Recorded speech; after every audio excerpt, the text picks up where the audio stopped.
ஏற்கனவே வந்து இப்போ டெல்லி சுல்தானில் இருக்கக்கூடிய 5 வம்சமான அடிமை வம்சம், கில்ஜி வம்சம், துக்ளக் வம்சம், அப்புறம் வந்து பார்த்திங்கன்னா சையது லோடின்னு சொல்லிட்டு 5 வம்சமாக இருக்குது. ஏற்கனவே வந்து நம்ம 2 வம்சம் பார்த்துட்டோம். அடிமை வம்சம் பார்த்துட்டோம்.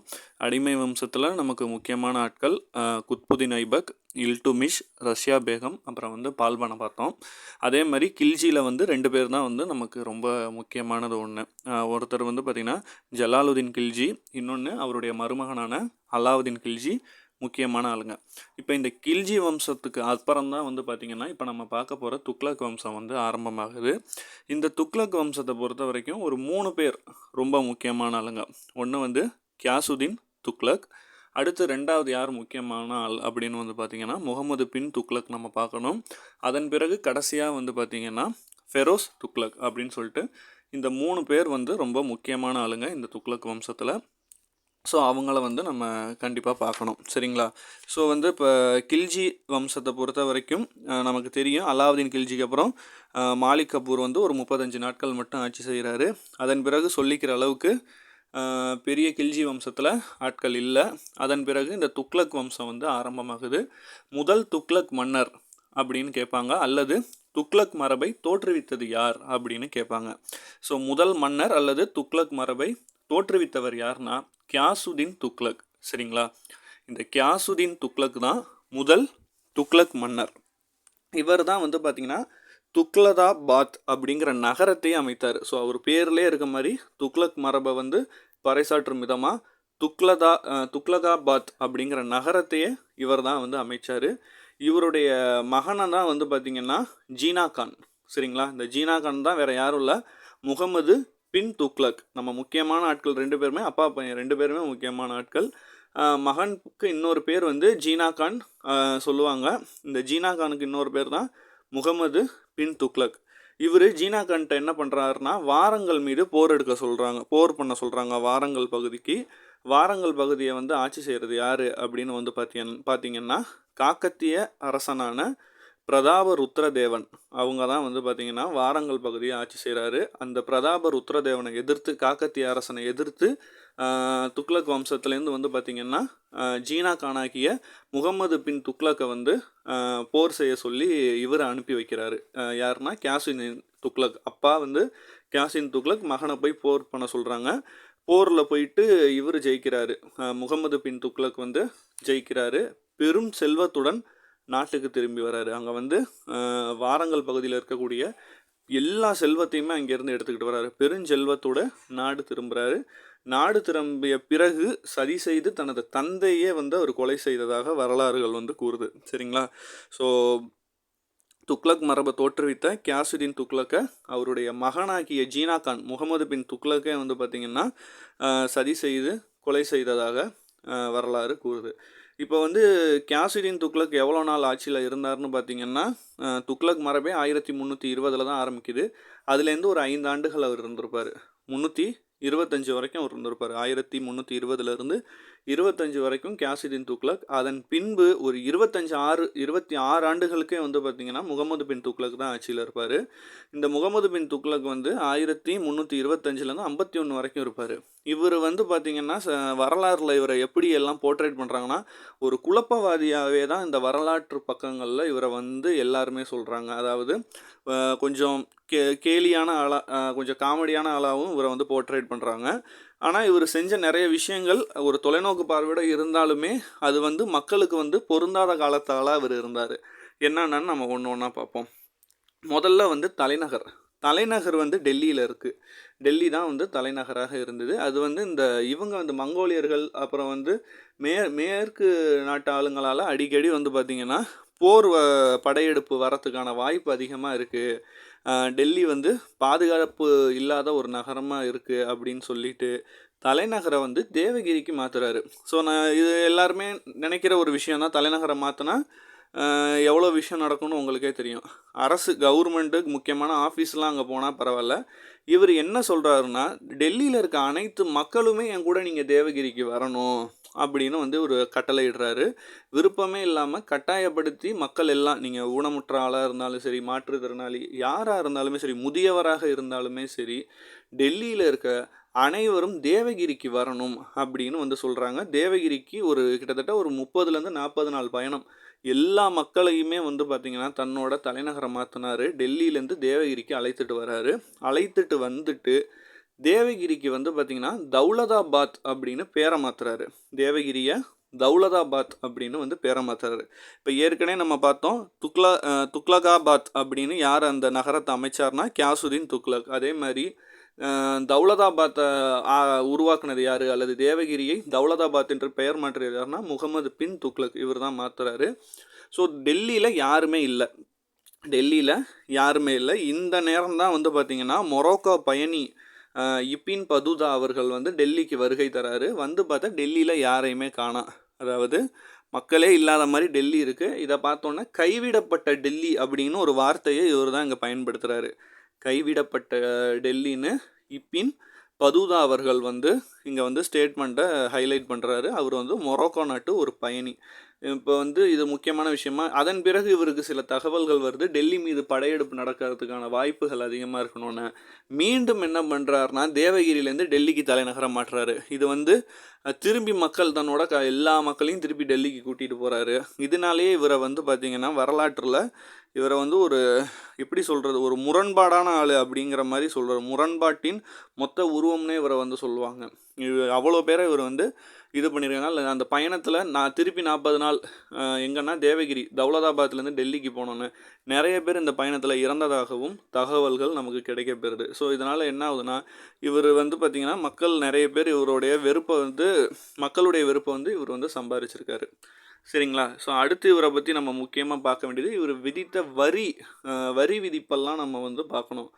தோவாப் அப்படின்னு ஒரு வரி விதிப்பு செய்கிறாரு. தோவாப்னா என்னன்னா கங்கா யமுனாக்கு இடைப்பட்ட பகுதிகளில் வந்து பார்த்திங்கன்னா நல்ல விளைச்சல்கள் வந்து விளைந்த விவசாய பகுதிகளுக்கு அங்கே எல்லாருக்குமே வந்து அதிக வரி விதிப்பை வந்து இவர் விதிக்கிறாரு. விவசாய வரி, அதுக்கு பேர் தான் தோவாப் விவசாய வரி விதிப்பு. இந்த தோவாப் வரி விதிப்பு விதித்தது யார் அப்படின்னு வந்து கேட்பாங்க. முகமது பின் துக்லக்னா. அதன் பிறகு விவசாயிகளுக்கு செல்வங்கள் குறைய ஆரம்பித்தோன்னா என்ன பண்ணுறாருன்னா விவசாயிகளுக்கு வேளாண் கடன் கொடுக்கலாம் அப்படின்னு சொல்லிட்டு வேளாண்மை கடன் ஒன்று அறிவிக்கிறாரு. அதுதான் வந்து தக்காவி வேளாண் கடன்கிற முறையையும் இவர் வந்து அறிவிக்கிறாரு. அதன் பிறகு வேளாண்மைக்குன்னே ஒரு துறையையும் உருவாக்குறாரு. திவானி கோஷி அப்படிங்கிற வேளாண்மை துறையை உருவாக்கியது யாருன்னு கேட்டால் அதுவுமே முகமது பின் துக்லக் தான். இந்த மாதிரி முக்கியமான வரி விதிப்பு, கடன் கொடுக்கறது, வேளாண் துறைகள் எல்லாமே வந்து பார்த்திங்கன்னா இவர் இதெல்லாம் நடந்திருக்கு விவசாயம் சார்ந்து. அதன் பிறகு ஏற்கனவே நம்ம வந்து பார்த்திங்கன்னா இந்த நாணயங்கள், அரபு நாணயங்கள் முறை வந்து நம்ம பார்த்துருப்போம். எப்போ பார்த்துருப்போம்னா அடிமை வம்சம் டைமிங்கில் வந்து அரபு நாணய முறை யார் கொண்டு வந்தோன்னா இல்டுமிஷ் கொண்டு வந்திருப்பார். டாக்கான்னு வெள்ளி நாணயம், ஜிடால்னு செம்பு நாணயங்கள் நம்ம கேள்விப்பட்டிருப்போம். அதே மாதிரி இவரும் ஒரு அடையாள நாணய முறையை வந்து அறிமுகப்படுத்துகிறாரு. ஏன்னா இவர் டைமிங்கில் வந்து மற்ற நாட்டிலலாம் வந்து இந்த தங்கம் வெள்ளி அது போக பேப்பர் நாணயங்கள்லாம் காகிதத்தில் பணம் இருக்கிறது இவருக்கு வந்து வருது. ஸோ பேப்பருக்கு மதிப்பே கிடையாது. ஆனால் ஒரு அரசாங்கம் நினச்சா இது வந்து இத்தனை ரூபா, இதுக்கு இவ்வளோ மதிப்பு இருக்குன்னு ஒரு அரசாங்கம் முடிவு பண்ணால் அதுக்கு மதிப்பு இருக்குன்னு சொல்லிட்டு நம்ம ஏன் செப்பு நாணயங்களை வெளியிடக்கூடாதுன்னு சொல்லிட்டு செப்பு நாணய முறையை இவர் தான் முதல்ல அறிமுகம் செய்கிறாரு. அடையாள நாணய முறையை முதலில் அறிமுகம் செய்தது யாருன்னா முகமது பின் துக்லக். செப்பு நாணயம். ஆனால் இது ஃபெயிலியர் ஆயிடுது. இந்த திட்டம் வந்து தோல்வியானது. காரணம் என்னென்னா பொற்கொள்ளர்கள் என்ன பண்ணுறாங்கன்னா வீதிக்கு வீதி எல்லாருமே செப்பு நாணயங்களை வேணாங்கிற அளவுக்கு அவங்களே செஞ்சுக்க ஆரம்பிச்சிட்டாங்க. அதனால் நாட்டில் வந்து செப்பு நாணயங்களோட எண்ணிக்கை ரொம்ப அதிகமாகி அதுவே ஒரு கடும் இதை ஏற்படுத்துது. பெரிய பொருளாதார சிக்கலை வந்து ஏற்படுத்துது. எல்லாருமே வந்து டெல்லியில் இருக்க முகமது பின் துக்லக்க மக்கள் பூரா சென்றடைந்து செப்பு நாணயங்கள் இப்படி அதிகமாக புழக்கத்துக்கு ஆயிடுச்சுங்கிறத சொல்கிறாங்க. பதிலுக்கு அவர் என்ன சொல்கிறாருன்னா செப்பு நாணயங்களை பூரா வாங்கிக்கிட்டு வெள்ளி நாணயங்களை கொடுக்க ஆரம்பிக்கிறாரு. அதனால் என்ன ஆகுதுன்னா ஒரு கட்டத்தில் எல்லா மக்களும் டெல்லியை நோக்கி படையெடுக்கிறாங்க.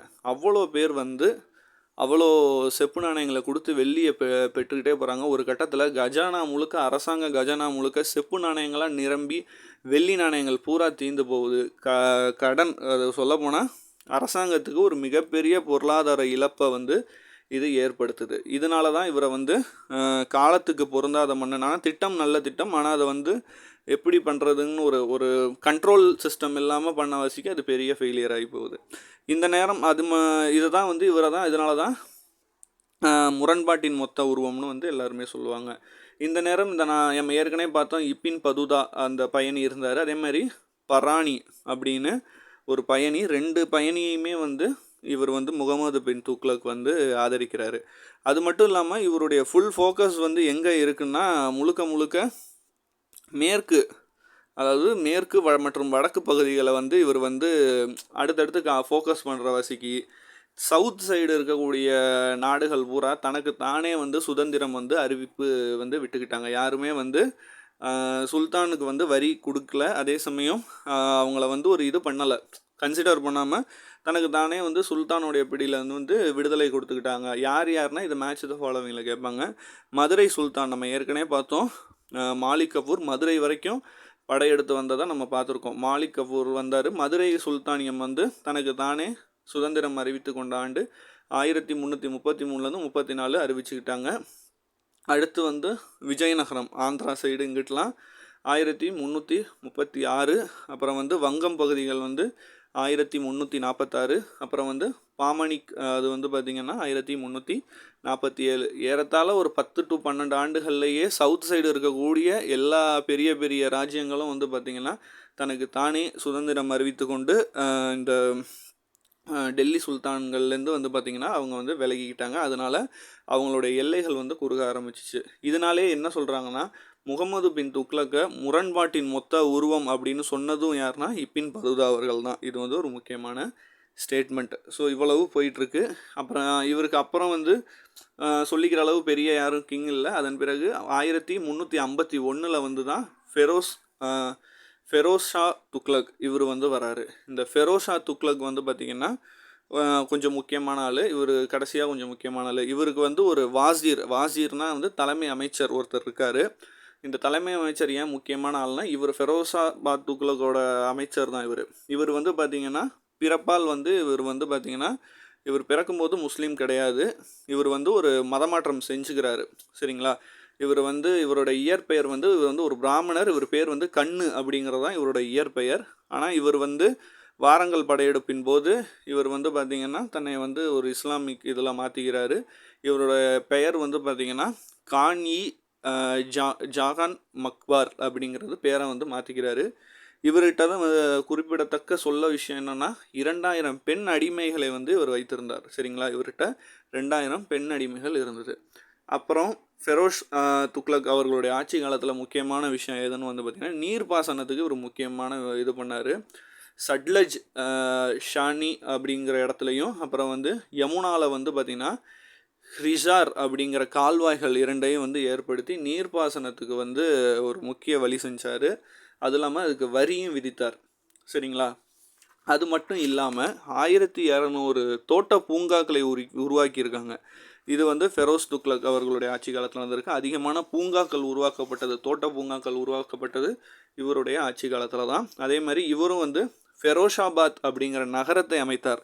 ஸோ ஒரு 3 நகரங்கள் இருக்குது நம்மளதில். சரிங்களா? இப்போ ஃபெரோஷாபாத்தை வந்து இது உருவாக்கியது யார் அப்படின்னு கேட்டாங்கன்னா ஃபெரோஸ் துக்ளக்னு சொல்லிடலாம். அதே மாதிரி வேறு என்னென்ன இருக்குன்னா தேவகிரியை நம்ம பார்த்தோம். தேவகிரியை தான் தௌலதாபாத் அப்படின்னு வந்து மாற்றினது யாருன்னா முகமது பின் துக்ளக். அதே மாதிரி துக்லதாபாத்தை உருவாக்குனது யாருன்னா கியாசுதீன் துக்ளக். ஸோ இதுவும் வந்து கொஷினாக வரதுக்கு வாய்ப்பு இருக்குது. இவர் வந்து சில துறைகளை இவரும் உருவாக்குறாரு. திவானி கைரத் அப்படிங்கிற துறைகள் உருவாக்குறாங்க. பெண்கள், விதவைகள், அடிமைகள், அப்புறம் வந்து பார்த்திங்கன்னா அனாதைகளுக்கான துறைகளை வந்து இவர் உருவாக்குறாரு. அடிமைகளுக்கான துறைகள் இவர் உருவாக்க காரணம் கிட்டத்தட்ட 1,80,000 மேற்பட்ட அடிமைகள் இவங்ககிட்ட இருந்தாங்க. அதிகமான அடிமைகள் இருந்தது யாருக்கிட்டனா ஃபெரோஷா துக்ளக்கிட்ட தான் அடிமைகள் நிறையா இருந்தாங்க. ஸோ அந்த அடிமைகளுக்காக இவர் வந்து துறைகளை இது பண்ணார். அதுவும் இல்லாமல் பிற மதத்தவருக்கு வரி விதித்தார். அந்த வரிக்கு பேர் வந்து ஜீசியா ஜீசியா வரி அப்படின்னு சொல்லிட்டு வரிகளை வந்து இவர் விதித்தார். சரிங்களா? அதன் பிறகு 1380களில் வந்து பார்த்திங்கன்னா ஃபெரோஸ் வந்து பார்த்திங்கன்னா மரணம் அடைகிறாரு. அதன் பிறகு ஒரு 10 ஆண்டுகள் அது பின்னும் அந்த 10 வருஷம் பெருசாக வந்து யாரும் சொல்லிக்கிற அளவுக்கு பெரிய மன்னர்கள் இல்லை. தைமூர் வந்து அந்த சமயம் வந்து பெரும் படையெடுத்து வர்றாரு. பெரும் படையோட அது வந்து வரலாற்றிலே ஒரு மோசமான படையெடுப்புன்னு சொல்லக்கூடிய படையெடுப்பு இந்த தைமூர் படையெடுப்பு. 1398 வந்து இந்த படையெடுப்பு நடக்குது. சரிங்களா. ஃபெரோஸ் பின்னால் வந்து பெரிய மன்னர் இல்லை, கடைசியாக இருந்த மன்னர் யாருன்னா முகமது நஸ்ருதீன் ஷா அவர் தான் வந்து இருக்கிறாரு. அவரும் இந்த தைமூரோடைய மிகப்பெரிய படையெடுப்பை கேள்விப்பட்டு என்ன ஆகுறாருனா தப்பி ஓடி போயிடுறாரு. ஆனாலும் போர் நடக்குது. டெல்லியில் பல பேர் வந்து இதில் வந்து படுகொலை செய்யப்படுகிறார்கள். தைமூர் படையெடுத்து டெல்லிக்கு வந்து டெல்லியை பிடிச்சி ஆட்சி செய்யலை. என்ன செய்கிறாருன்னா டெல்லியில் இருக்கக்கூடிய மிகப்பெரிய செல்வ வளங்களை பூரா அங்கே இருக்கிற செல்வங்களை மட்டும் எடுக்கிறாரு. எடுத்துக்கிட்டு அவர் டெல்லி ஆட்சி செய்வார்னு பார்த்தா தைமூர் என்ன செய்கிறாருன்னா தன்னுடைய சொந்த இடமான சாமர்கண்டுக்கே திரும்ப செல்கிறாரு. சரிங்களா. சாமர்கண்டுக்கே தைமூர் வந்து திரும்ப செல்கிறாரு. ஆனால் அவருடைய ஒரு பிரதிநிதியாக ஒருத்தரை வந்து இங்கே விட்டுட்டு போகிறாரு. சரிங்களா. அவர் தான் வந்து பார்த்திங்கன்னா கிசீர் கான். யார் இந்த கிசீர் கான் அப்படின்னு வந்து பார்த்திங்கன்னா இவர் தான் அடுத்து. இதோட வந்து துக்ளக் மரபே முடியுது. துக்ளக் மரபுக்கு அப்புறம் 4வது மரபான சையது வம்சத்தை வந்து தோற்றுவிக்கிறதே இந்த தைமூருடைய ஒரு பிரதிநிதியாக இருந்த கிசீர் கான் தான். சரிங்களா. இப்போ நம்ம வந்து 3 வம்சம் பார்த்துட்டோம். அடிமை வம்சம் பார்த்துட்டோம், கில்ஜி வம்சம் பார்த்துட்டோம், துக்ளக் வம்சம் பார்த்துட்டோம். அடுத்து வந்து 4 மற்றும் 5ஆன சையது வம்சம் பார்க்கணும். அப்புறம் வந்து லோடி வம்சம், அது ரெண்டுமே சின்னது தான். ஸோ அதை பார்த்துட்டா நமக்கு வந்து டெல்லி சுல்தான் கம்ப்ளீட் ஆகுது. அடுத்து நம்ம பார்க்க போகிறது சையது வம்சம்.